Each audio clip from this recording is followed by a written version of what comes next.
على أهل البدع والأهواء، أهل البدع العقائدية وأهل البدع السياسية.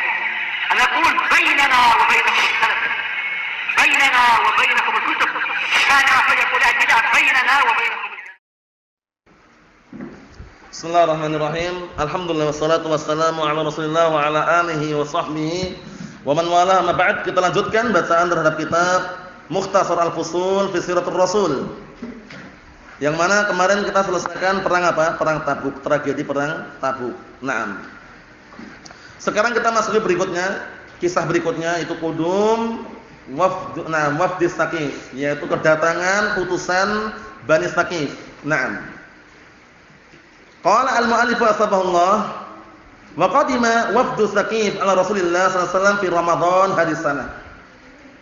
Datang utusan Bani Saqif kepada Rasulullah sallallahu alaihi wasallam pada bulan Ramadan tahun ini. Tahun berapa kemarin? 9 Hijriah. Masih 9 Hijriah ya. Fa aslamu, mereka semuanya masuk Islam. Masyaallah. Fa anzalahum alaihi salatu wassalam fil masjid. Kemudian Rasulullah mendudukkan mereka, mengajak mereka singgah di suatu masjid. Nah, wa daraba lahum fihi quba, kemudian membuat kemah-kemah di situ. Paham ya? Maksudnya untuk apa? Istirahat sementara. Istirahat apa? Sementara. Wa kana as-safiru bainahum wa bainahu Khalid ibn Sa'id ibn al-As. Waktu itu perantaranya, jembatannya antara mereka dan antara Rasulullah SAW. Nah, barakallahu fikum, yang jadikan perantara adalah nam Khalid ibn Sa'id ibn al-As. Paham ya? Jadi ternyata Bani Saqif mereka masuk Islam. Nah, karena apa? Karena waktu itu orang-orang suku-suku yang ada di Arab hampir semuanya karena mereka kewalahan ya. Nah, melawan kaum muslimin, mereka banyak yang masuk Islam. Kemudian karena kewalahan tadi itu, Bani Saqif pun ketakutan juga, akhirnya ikut masuk Islam. Masya Allah. Kita lihat. Fakanat ta'amu ya'tihim min 'indina Nabi sallallahu alaihi wasallam. Waktu itu makanan datang dari Rasulullah sallallahu alaihi wasallam. Fala yaquluna hatta yaqula Khalid qablahum. Mereka tidak makan sampai Khalid makan sebelum mereka. Fa aslamu. Kemudian mereka pun masuk Islam. Wastaratu, nah, mereka ini ketika mau masuk Islam mensyaratkan an yabqa indahum taghiyatuhum ini. Kami siap masuk Islam katanya. Tapi biarkan ada taghut berhala di tengah-tengah mereka katanya. Wahyal Lat, ini berhala besar ini Lat ini. Jadi mereka mensyaratkan masuk Islam tapi tolonglah biarkan ada berhala situ namanya Lat. Berhalanya itu. Paham ya? Nah, barakallahu fikum seperti itu. Ada yang mengatakan Lat ini adalah barakallahu fikum, dulunya ada orang saleh yang membagikan adunan tepung untuk jamaah haji. Ada juga yang mengatakan yang lainnya. Intinya Lat ini nama berhala. Nama berhala, nah barakallahu fikum yang mereka agungkan.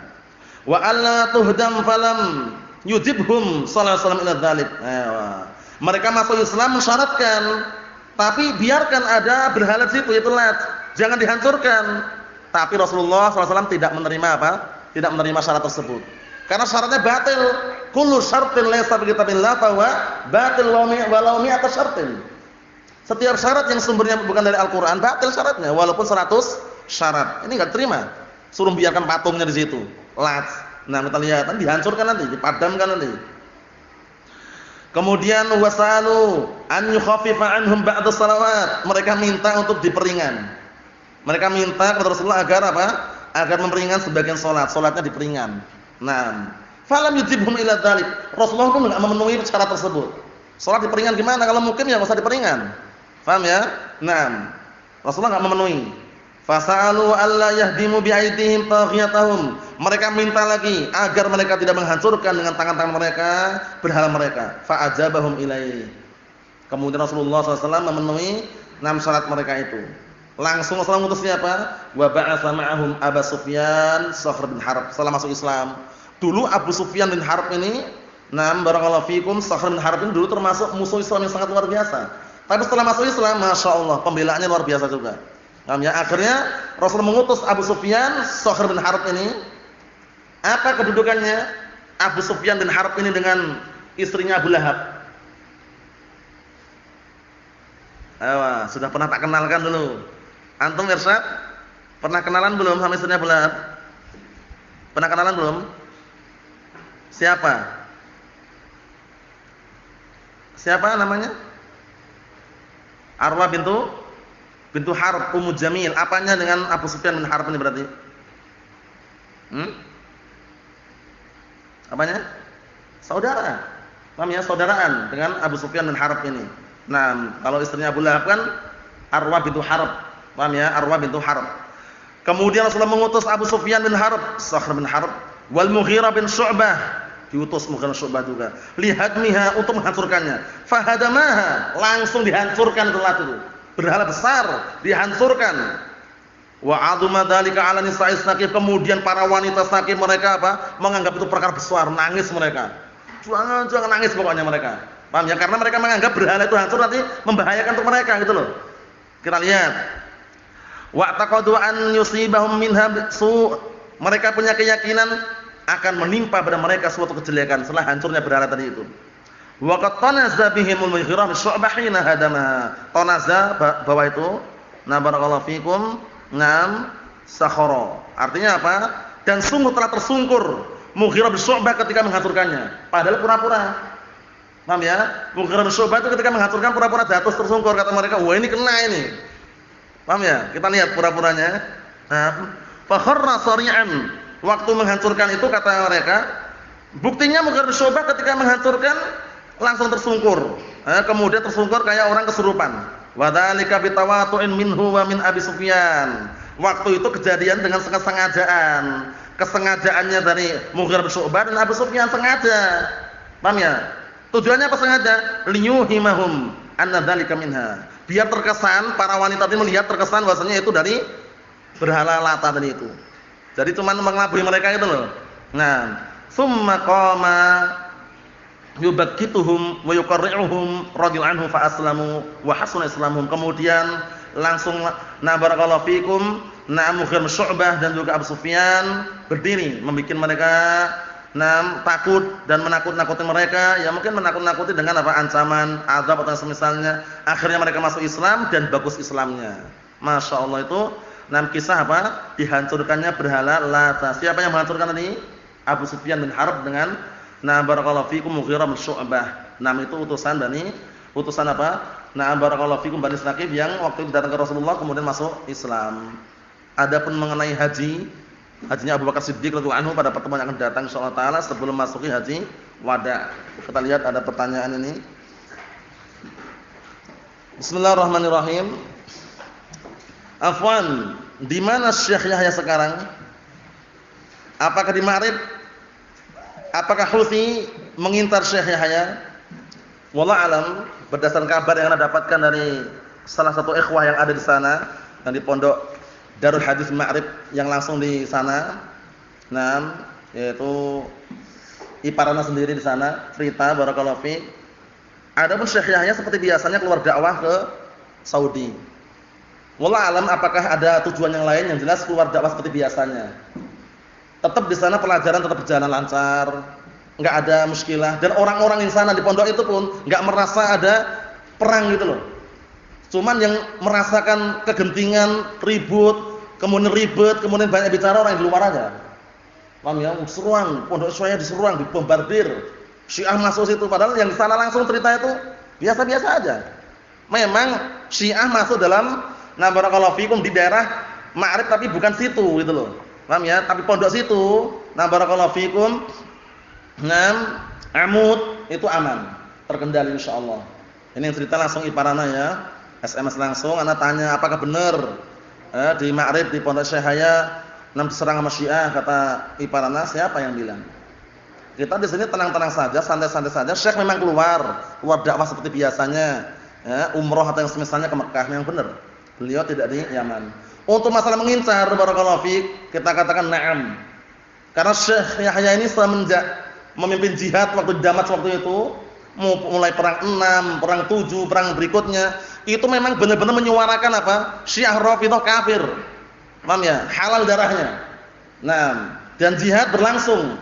Ketika kita perang di Damas waktu itu, barakallahu fikum, Ustaz Abu Asim juga menyaksikan sendiri bagaimana perang sangat luar biasa ngerinya. Barakallahu fik. Itu bagaimana? Syiah Rafidhah itu pengennya ingin menghancurkan Ahlussunnah sudah. Terutama Syekh Yahya. Karena beliau bersuara terus.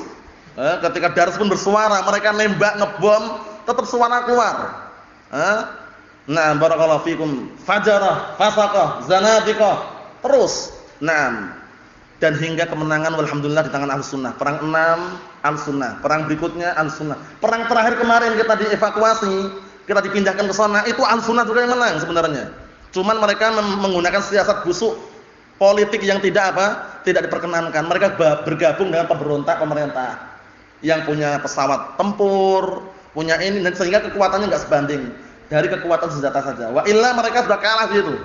Hampir 100 hari kita dikepung. Paham ya? Tapi Ahlussunnah Masya Allah terkondisikan. Keluar pergi ke Son'a. Kita juluki hijrah ya. Dari Damaskus ke Son'a. Itu masih kurang lebih 15.000 orang. Bayangkan itu. Padahal dikepung selama 100 hari. Masya Allah. Akhirnya mereka pada, kok bisa? Memang rumah-rumah di pondok daerah Darul Hadis Damaskus hancur memang. Dimortir, dibom, dibasoka. Saudara kita ada juga yang kena percikannya. Nah, barakallahu fikum, ada juga yang meninggal, Bismillahirrahmanirrahim.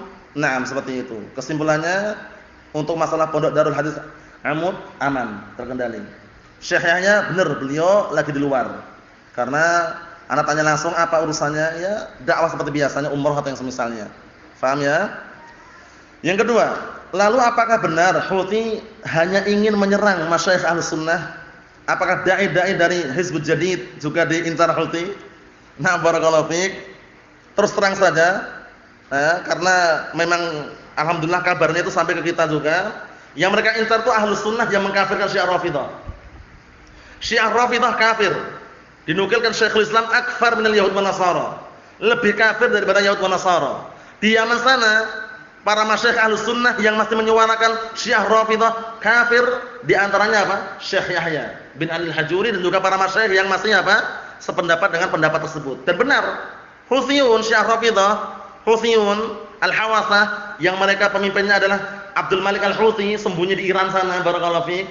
Itu apa? Itu kalau ketemu Ahlussunnah, paham ya? Itu menghalalkan sudah. Paham ya? Ini terjadi.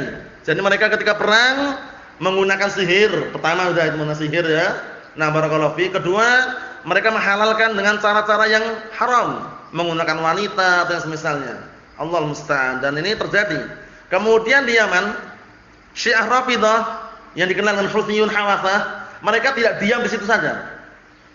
Mereka awal mula bergabung dengan pemberontak. Pemberontak ini ingin menguasai kembali kekuasaan yang dulu pernah digulingkan. Paham ya? Ternyata salah alamat.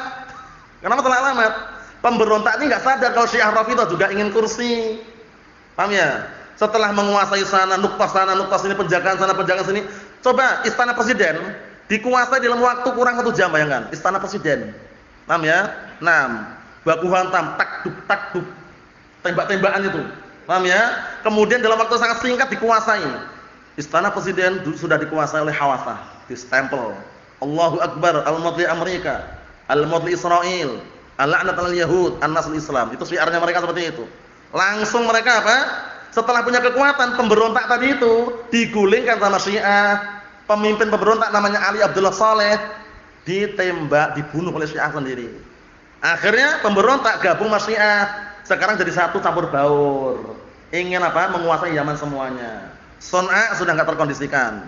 Bandara dikuasai mereka. Paham ya? Itu sekedar selingan seputar bahwasannya Syiah itu yang mereka incar adalah Ahlussunnah yang masih menyuarakan Syiah Rafidhah kafir. Di sana ada para masyayikh dikenal nama Masyayikh Ibanah. Hadahumullah. Paham ya? Syekh Muhammad Al-Imam, Syekh Abdul Aziz Al-Burai, Syekh Abdurrahman Al-Adni sudah meninggal.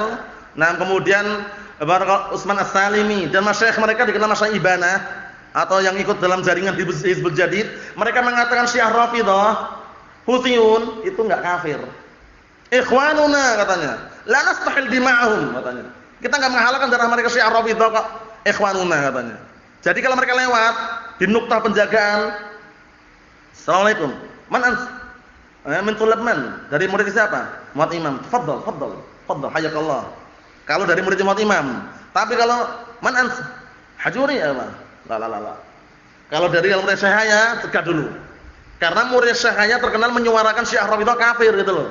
Paham ya? Nah, kelompok Hizbul Jadid tadi itu, nah kelompok Muhammad Al-Imam dan teman-temannya itu masih meyakini Syiah Rafidhah itu pemimpin di sana. Hukumah, Jadi kadang malah didatangkan di pondoknya, dijamu, ngisi muhadharah. Ini terjadi. Nasallahu an yahdiyahum. Itulah yang bikin rumit di situ. Karena apa? Karena perang terakhir kemarin, para masyayikh Ibanah itu mereka enggak dukung. Mereka mengatakan perang di Damas bukan karena apa? Akidah, tapi karena rebutan gunung katanya. Allahul musta'an. Yang rasakan sakit hati lah. Wong perang mati-matian membela agama, membela Al-Qur'an Sunnah dibilang rebutan gunung. Paham ya? Memang ada gunung daerah situ namanya Gunung Barokah. Bukan rebutan gunung, ini memang gunung kita. Paham ya? Kita pertahankan. Akhirnya disebarkan di luar sana, perang di Damas bukan perang karena melawan, bukan perang karena akidah, tapi karena merebut gunung katanya. Allahul musta'an. Padahal bukti yang sangat nyata ya. Contoh saja, sebelum perang terakhir ini dulu ada perang, ikhwah kita terbunuh lebih daripada 5 orang itu. Ada orang Arab, ada orang Indonesia, ada orang Malaysia terbunuh, kemudian kita apa? Kebumikan di sekitar itu. Selama setahun kurang lebihnya datang banjir. Paham ya? Banjir. Kemudian ternyata banjirnya masuk ke makam tadi itu. Ada salah satu ikhwan lihat, wah ini kok ada kaki dari dalam. Ternyata dibongkar semuanya masih utuh, bayangkan. Setahun enggak termakan tanah, bayangkan. Paham ya? Semoga itu termasuk apa? Keutamaan orang syuhada. Kita ambil, kemudian kita pindah makam, mulai dari yang besar, yang tua, yang berjenggot, yang semula nah barakallahu fikum istilahnya darahnya masih mengalir, masih semuanya. Sampai-sampai sahabi itu wartawan ingin memfoto itu, Syekh mengatakan jangan foto orangnya, foto darahnya aja. Karena darahnya masih darah segar itu waktu itu. Paham ya? Itu. Maksudnya apa? Maksudnya semoga itu tanda kebenaran bahwasanya apa? Bahwasanya ikhwah kita Ahlus Sunnah yang terbunuh ketika perang Damas itu syuhada. Orang-orang yang mati syahid, mereka masih mengingkari itu, enggak mendukung, kemudian mengatakan perang gara-gara rebutan gunung. Kita nyaksikan langsung setelah setahun, bayangkan setahun. Normalnya kalau orang dikebumikan setahun, udah hancur biasanya. Ini masih utuh. Anak lihat langsung itu. Yang berjenggot juga ada jenggotnya. Yang awalnya megang tembak gini tangannya, enggak bisa dilipat ini. Masih juga gini. Ya, Masya Allah. Jadi kondisinya luar biasa waktu itu. Nah, Allah Ta'ala tampakkan benar-benar apa?